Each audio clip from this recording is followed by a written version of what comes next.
Wealth is mindset before it hits your bank account. When it comes to the differences between the rich and the poor, it doesn't start with how much money you make. It doesn't start with what degree you have. It doesn't start with who your parents are. It doesn't start with what background you have. It starts with what mindset you have. And this is really the root of wealth. It's your mindset. You've never thought about being a billionaire. You can't become a billionaire unless you think about it. Find a mentor that has been where you want to be and shoot for the moon. Entrepreneurs have a greater capacity for uncertainty. They stay up late, they work longer, they are more focused.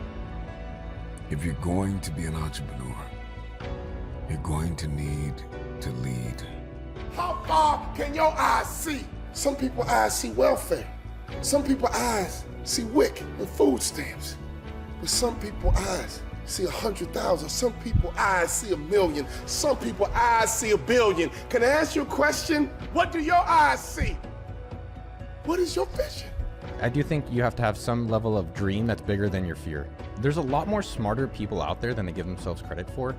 The only difference is that I start. How do you get a part of it today, right now? You've got to be thinking, what's going to progress me towards my goal? It makes me go, hey, I'm not Elon Musk smart, so I'm going to have to work harder, work differently, surround myself with intelligent people. You must work hard in pursuit of a set of skills that allows you to serve not only yourself, but other people. An entrepreneur's drug is self-discipline, an obsession with progress and evolution. A disruptive entrepreneur is addicted to success.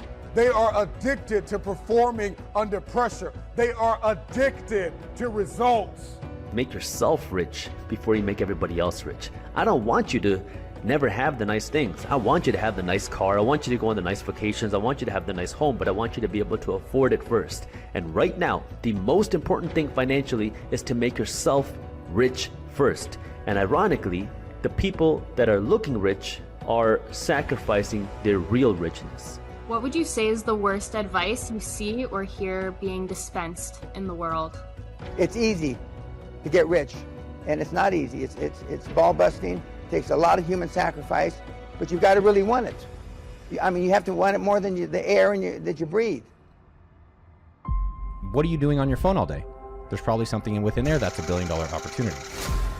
The crazy part about business, you only need one hit. That's it. Zuckerberg, Warren Buffett, all these people really just did one thing. But I've worked directly for Zuckerberg, Dustin Moskovitz, Matt Kohler, these are all billionaires. Sean Parker, been around Peter Thiel a little bit. I think the two biggest kind of surprises, 2 or 3 of them, one, they didn't set out to become a billionaire. They just really cared about a problem. Now, the second part of that, most of them didn't get to become a billionaire or super rich for 20 years. And recognizing that and being like, okay, cool. If I can be patient and focus on longevity, I can become a millionaire, multimillionaire, maybe billionaire or beyond. Things that's common, especially for employees, is thinking that they can't escape being an employee. You know, it does take time, patience, and belief, dream, fantasy, and through that you can create the reality. I've done a lot of things, man. I've been swinging for a long time, and that's something that's available to everyone, and I do think that's missed out on, that there's a lot of ordinary people being rich and being successful, and people think it's an exclusive club, and that's just not true. I tried 24 different businesses to finally get to AppSumo, to finally eventually get rich. Think about in your own life and your own businesses, like what is the thing you're looking forward to and excited about? And it could even be small. Like one of my phrases I like is put it on the calendar. What's on the calendar? What are you looking forward to? Of what you're excited about. And then the reality is that you can actually get going towards that dream sooner than you realize. Everyone should be an entrepreneur, everyone, because if you get fired today, what's your backup plan? Go on Indeed.com and pray. Like having an entrepreneurship where you can have your own business, and if you start it right now, not how, you just get started. And that, a lot of what we cover that is exactly $1 million weekend. You could do it in a weekend, which everyone has. They can change their life in 48 hours. You have the option. I know a lot of people, let's take AppSumo.com. We have a lot of people who have very successful side businesses, and they're happy with their day jobs, and that's great. But I think people don't swing enough. They don't even get started swinging, and that's, you know, they're not ready on the sidelines. And there's never a good time. The best time is right now. It's not yesterday because that passed. It's not tomorrow because you don't know. It's right now. There's 3,100 billionaires on the planet, which is not that many. So if you want to meet one and learn from one, that's a really great cheat code of life. And they're accessible. And so taking a step back around interviewing billionaires on our YouTube channel, and then myself running almost $100 million a year business at AppSumo.com, it's the power of asking is the most powerful thing that no one is really improving on or really getting started on. And that's available. There's no exclusivity on it. The upside of asking is unlimited, and the downside is a moment of discomfort. The second thing with this YouTube channel from interviewing billionaires and millionaires is that there's so many different ways of getting rich. I thought that everyone else you can only get rich on the computer and on these worldwide webs. I didn't know how to do it, but I thought that was the only way. And so through the YouTube channel, it's been so powerful and so special. There's Larry Janeski. He's making $600 million a year on basements. You have this lady, Jan, which I guess it's kind of funny. Her name is Jan. She does jam. She got rich selling strawberries. There's Michael Hudner, who did ships. There's Rafa and James, who did energy trading. Right? There's such a phenomenal variety of people that are getting rich outside of just computers. And I think that's so exciting to think about, hey, what is the area that I really like? Is it cooking? Is it doing landscaping? Is it computers? And the ability in that to create a lifestyle and a lot of money around areas that we're interested in. You hear all these, like, I'd say fake entrepreneurs or fake coaches. They don't actually have any real businesses. They're like, you got a 10x today and you got a 5x. If you're not 5xing, you're failing. And I was like, I've done that, but it's also interesting. What if our goals now for AppSumo.com is to grow 10% next year? And it's been that for quite a lot of time. And the reality is when you set less ambitious goals for yourself, you can stick with them for longer because you're not burnt out, you're not tired. You can sustain. And then by having less ambitious goals, you also have creative freedom because you're not stressed about hitting a target. And that gives you the ability to create 10x opportunities because you're like, okay, cool, I'm not worried about making money in that, but I can go do things that potentially, be moonshots and really drive the company for the future. There's a lot more smarter people out there than they give themselves credit for. The only difference is that I start. That's the biggest difference. But I would say the success of a founder and success if you want to be an employee CEO within a company is how are you being resourceful? How are you solving the goal and the problems and the priorities with the resources that are available? Most people sit and they complain like, oh, I don't have this. Like there's a lot of people, I'm not getting paid enough. Well, what are you doing about it? Did you put together a proposal? Did you go look at comparison analysis? Did you go create more revenue so it's obvious that people should get pay you more? When you're going somewhere in a car, you're like, of course I want a destination. Then why don't we replicate that in business? If you look at all the best CEOs today, the ones that I admire, almost all of them are immigrants. My father's an immigrant, didn't speak English, came to this country. Satya at Microsoft, name these companies. I mean, just most of them. The guy running Google, Sundar, a lot of the ones. I mean, even Elon Musk, who is debatably a great CEO, South Africa. And so what is it with them that we can all learn from? And at AppSumo.com, we have Eamon from Iran, my father's from Israel, Alona's from Uzbekistan, Sean is from London, Vanessa's from Colombia. Like, what is it about immigrants that we can all copy? Because that is what built America was. We all came here from somewhere else. And so the two things that have really struck with me, and I saw this woman who exemplified it. Her name was Sharon. And she kicked so much, and she was working basically at the Best Western, serving breakfast. And if you've never been to a Best Western, it should be called the OK Western, right? It sucks. It sucks. But she was working like she was at, the Four Seasons. I could not believe it. She's like bringing me pancakes. She's doing all these things. And she was acting like a founder and an immigrant. I would say she is an immigrant. And I asked her, I said, tell me more. What's really going on? She's like, there's two things. It's my attitude and it's my effort. Because that's in control, that you're totally in control of your attitude. And that's what I look for when I work with people and we hire people at AppSumo.com. And her effort. There's literally no restriction on effort. There's no law. The only law is 24 hours. Besides that, you can work as hard as you want. A lot of my success is just because I'm in the market and the market does well, but I'm curious about these things, number one. So I was curious about social networking and I was like, man, money, I think worldwide it's pretty important. I think there's going to be something, if you have a free money tool, that's going to be big. Same thing then with Facebook games, that was going to be big. Then I did payments for games, that was big. And then I did kind of a Groupon business, which became AppSumo, that was big. Then we built SumoMe.com, that was big, which is a software tool. So ideally, number one, you're curious. Number two, how do you get a part of it today, right now, not how? Don't worry that you don't have a website, don't worry you don't have a big social media presence, but what can you take action on to put yourself in that space? So can you be in a community online? Can you geographically move? Can you start creating in that space? So I think people are curious maybe, and they can find it, but they don't necessarily try it and understand it, and they don't do anything about it. And I think the biggest thing for everyone out there is, what are you doing on your phone all day? There's probably something within there that's $1 billion opportunity. Same thing on what you're doing outside, same thing what you're watching on content, and just being a little bit more curious and then taking action around that. I think money is very sensitive, and I think we're taught a lot about how to create it, but definitely there's much more there as well, how to enjoy it and different things that people enjoy.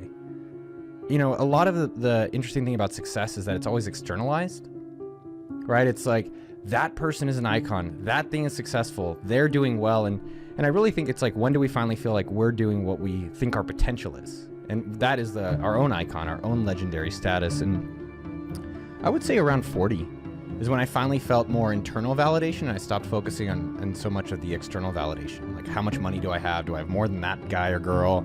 Did I do the things externally wanting versus like, am I doing really what I want? And am I proud of the hard work that I'm doing for myself? And around 40, I would say I'm really proud of what I've been able to do.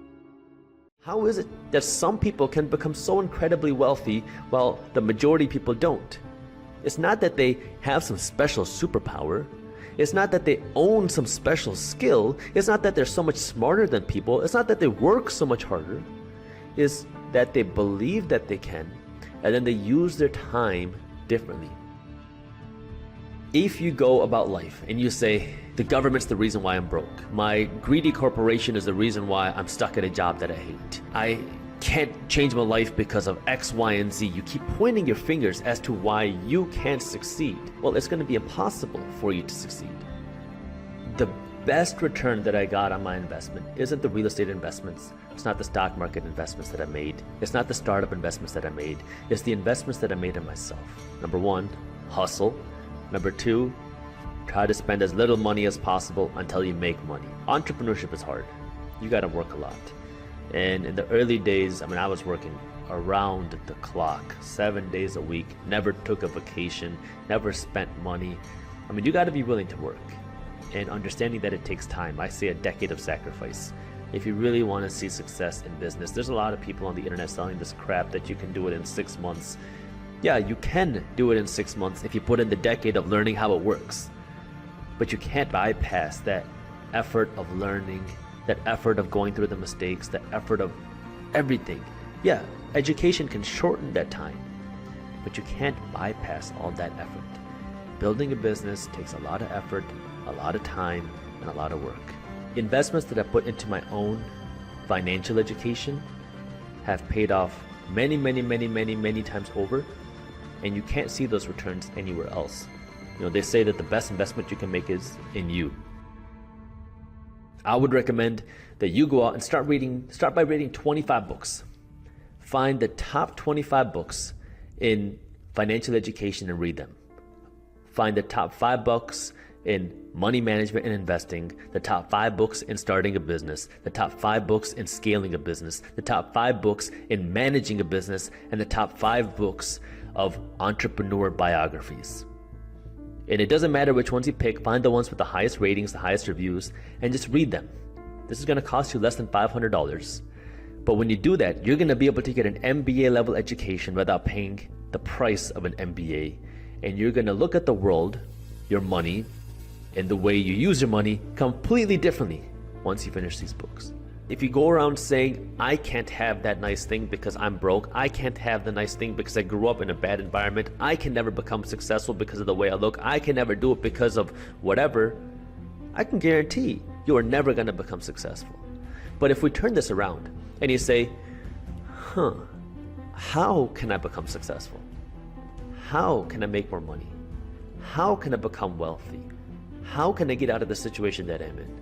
Now your brain looks at problems completely differently, because of now you're not complaining about the problem, but you're trying to find a solution to the problem.